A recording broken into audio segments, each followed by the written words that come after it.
I-TB iyisifo esithathelanayo esihlasela kakhulu amaphaphu. Yingakho sithelelana kangaka, because uma umuntu ekhwehlela ngokunganaki noma ethimula uyakwazi ukuthelela abantu abaseduze kwakhe.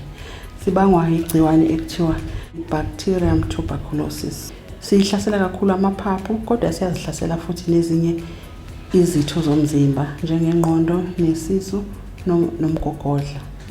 Siyasibhekelele kakhulu abantwana less than 5 years. Siyafisa banakekeleke because basengcupheni enkulu yokutheleleka.